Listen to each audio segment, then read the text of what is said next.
Les femmes se comparent aux hommes, c'est la rengaine à la mode. Donc on débite, en costard, cravate, des mots étrangers à la racine du problème qu'on crible avec le nez de la langue. C'est devenu une épidémie légale. On laboure des gens dont on n'a pas payé la somme et on s'attend à ce que la terre nous fasse révérence. J'ai juste compris que les hommes ne sont pas habitués à entendre la vérité. Et quand je suis face aux mêmes injustices, je me dis ma grand-mère n'a pas parlé, ma mère n'a pas parlé. Mais moi, Noferima, je parlerai contre vents et marées. Je suis à l'état civil Noferima Fofana.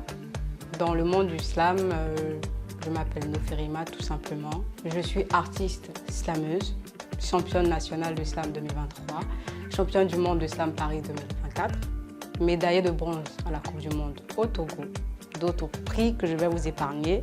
Et le dernier, le prix en tant que chevalière dans l'ordre du mérite ivoirien. Mon amour pour le slam vient du fait que j'ai toujours voulu faire de la scène. J'ai toujours voulu chanter. Je voulais être chanteuse. Mais malheureusement, on m'a très vite découragée. Ou sinon, moi-même, j'ai très vite abandonné. Et quand j'ai découvert le slam, j'ai compris qu'il ne fallait pas une belle voix pour slam. Même si après, on m'a fait comprendre que quand je parle là, c'était très intéressant et même mélodieux. Comment on se sent? Franchement dit, j'ai tellement travaillé et je ne m'attendais même pas à cette victoire-là que quand c'est arrivé, c'est comme si tu charbonnais chaque jour pour un résultat. Et quand tu obtiens la chose, finalement, tu te dis, ah, j'ai travaillé pour ça. C'est tout naturel. C'est vrai que tu es reconnaissante, mais quelque part, il y a beaucoup d'humilité. Et puis aussi, à la compétition, il y avait tellement de talent. Je me rappelle d'une des filles, là, comment elle s'appelle? Robin Bonenfant, je pense que c'est son nom. Non, mais attends, tout le monde croyait que c'était elle qui avait gagné. Donc après, quand j'ai pris le trophée, ce que j'ai ressenti et ce que je continue de ressentir, il y a de la fierté, certes, mais beaucoup d'humilité. Et j'ai surtout compris qu'il n'y a que le travail qui peut nous permettre d'avoir la victoire. Je n'ai pas choisi le slam, on s'est choisi. Voilà. Je suis tombée sur le slam à un moment où ça n'allait pas vraiment. Et quand j'ai vu le slam, je me suis dit, oh, attends, il faut que je fasse ça. Parce que ce que j'ai toujours aimé faire et ce dont j'ai toujours eu la facilité, c'était bavarder. Ah non, j'aimais parler. Et moi, je viens d'un environnement où quand une femme bavarde trop, c'est pas intéressant. Une femme ne parle pas comme ça. Une femme, elle est calme, alors que Noferima, c'est pas ça son monde. Noferima, c'est une folle, Noferima, c'est une bavarde. Et quand j'ai trouvé le slam, je me suis dit non, attends, c'est ce que je veux faire. C'est ce que je dois faire. Parce que là-bas, au moins, je pourrais m'exprimer. Donc, la raison est à la fois artistique, identitaire et aussi pour défendre les causes des femmes et de l'humain. Le slam aide énormément. Si vous voulez aller demander à d'autres slameurs, moi, je ne prends pas d'abord le point financier parce que ça vient après. Le slam aide la fille ou le jeune garçon à trouver son chemin, à comprendre qu'il faut du temps. Le slam enseigne des valeurs. Le slam fait en sorte que la personne soit construite avec les bonnes armes. Et quand on slam, on se libère. Nous sommes en Afrique. Dans la majorité des familles, il n'y a pas d'échange entre parents et enfants sur certains sujets. Ce qui fait que les enfants vivent leur expérience sans en parler. Il y en a qui découvrent l'amour pour la première fois et qui subissent la dépression parce que ça se passe mal. Mais le parent même ne sait pas que son enfant est en dépression. Et quand on est face à ce genre de situation, le slam peut aider. Le slam va te permettre d'extérioriser tout ce que tu ressens sur un bout de papier. Et si tu as assez de courage, tu peux le tendre à ta mère ou à ton père ou à une personne de confiance qui lira et qui comprendra l'état dans lequel tu te trouves ou tout simplement tu écris et tu vas présenter devant un public. Si on te demande, tu n'es pas obligé de dire que c'est de toi que ça parle ou tout simplement tu écris et tu gardes Même là encore, ça libère.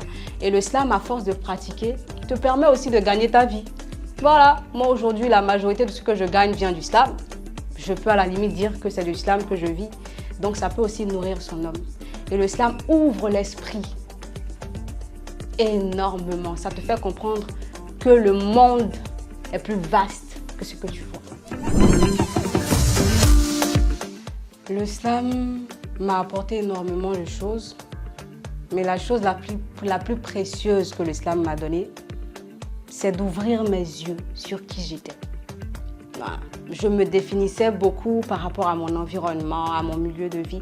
Mais aujourd'hui, j'ai compris que j'étais au-delà de tout ça. Un être humain est d'abord esprit, âme et corps. Donc, ce qui nous entoure ne nous définit pas du tout. Ça représente juste un élément dans notre monde. Et puis, c'est externe, ce n'est pas interne. Et si j'avais un message pour les jeunes, c'était de leur dire de continuer, même quand c'est dur, d'avancer. Rien de bon et de durable ne s'obtient facilement. Et de surtout retenir que l'humain ne prédit que la partie modifiable du destin. Les gens en général n'aiment pas entendre la vérité. Moi, j'ai grandi dans un environnement où la femme n'était pas respectée. Elle n'était pas mise à sa place. Et vu qu'il y a peut-être des traumas qui sont restés, des séquelles, et quand je suis face aux mêmes injustices, je me dis, ma grand-mère n'a pas parlé, ma mère n'a pas parlé, mais moi, Noferima, je parlerai contre vents et marées. Et c'est ce que je fais. Je dis ce qui est vrai. Pas seulement pour la cause féminine, mais pour l'humain.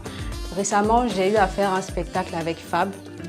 Et ce jour-là, j'ai donné un texte parole de femme qui est assez sincère et incroyable. Avant de le donner, c'était compliqué parce que les personnes autour de moi trouvaient ça trop cru, trop direct. Mais j'ai dit non. Si celui qui tape ne mesure pas avant de frapper le poids de son coup, alors quand on réplique, on doit donner avec la même violence. Parfois, il faut ça pour que les gens comprennent et retiennent. Concernant les ateliers, en mars 2025, donc de cette année, on a fait une tournée au plan national. On a fait Abidjan, San Pedro, Boaké. On a donné des ateliers de formation en écriture et en performance de textes de slam. Et après, les gens généralement viennent me voir, Noferima, merci beaucoup. Grâce à toi, j'ai pu découvrir une technique qui me plaît. Et concernant mes performances sur la scène, je vais encore revenir sur le spectacle avec le même titre, Paroles de femmes. Moi qui, à force d'écouter les critiques des personnes par rapport au texte, j'avais eu beaucoup d'appréhension. Je me disais, est-ce qu'ils n'ont pas raison? Est-ce que les gens vont accueillir le texte? Est-ce que je dois donner? Parce qu'on m'a toujours dit d'atténuer les mots. Peut-être que c'est ce qui marche. Et à force de réfléchir, je me suis dit, tu n'as jamais osé, tu n'as jamais essayé. Essaie. Et si c'est mauvais, tu changes. Mais au moins, essaie. Et quand j'ai donné ce texte-là, le lendemain, j'ai reçu le message de quelques filles. D'une d'entre elles que j'ai retenue en particulier, elle m'a dit, Noferima, tu ne sais pas ce que tu représentes aujourd'hui pour la femme. Le message que tu as délivré, toutes les femmes dans la salle ont toujours eu envie d'en parler, mais elles n'osaient pas parce qu'elles avaient peur. Et toi, tu as osé le dire. Merci pour ça. Et c'est un sacrifice. Oui, quand tu le dis et quand tu oses faire ça, non, c'est la féministe. Non, elle n'aime pas les hommes. Hey! Il y a plus d'hommes dans ma vie que de femmes. Donc quand on me dit ça, ça me fait marrer. Parce que moi, j'aime tout le monde. J'ai juste compris que les hommes ne sont pas habitués à entendre la vérité. Et moi, j'ose dire ça pour changer les choses, surtout parce que je les aime. Le projet sur lequel je travaille en ce moment, j'ai fini le spectacle. Il y a un projet qui vient, mais je n'ai pas envie d'en parler. Je suis le type de personne qui adore les surprises. Et quand je dis certaines choses aussi, après, j'ai l'impression de devoir aux gens, j'aime pas ce sentiment-là. Donc avec moi, vous allez voyager de surprise en surprise. En tout cas, il y a quelque chose qui se prépare. Et ça vient. Oui. Bon, attends d'abord, je vais parler du plan sérieux. Il faut travailler. Voilà, sa voix, sa diction, en gros son élocution, sa présence scénique. Il faut répéter ces textes à la maison. Voilà, constamment, tous les jours, autant que tu peux. Et l'autre chose qui m'aide beaucoup, qui me permet d'avancer, même quand c'est dur, c'est le placali à la sauce crème. Avec copé ou bien gombo. Truc aussi à kassa ou bien dokunu. Ce genre de plat là. Et le placali, je vous dis, doit être le plat le plus consommé en Côte d'Ivoire. Parce que c'est trop doux. Quoi? Placali. C'est ça, on en parle après.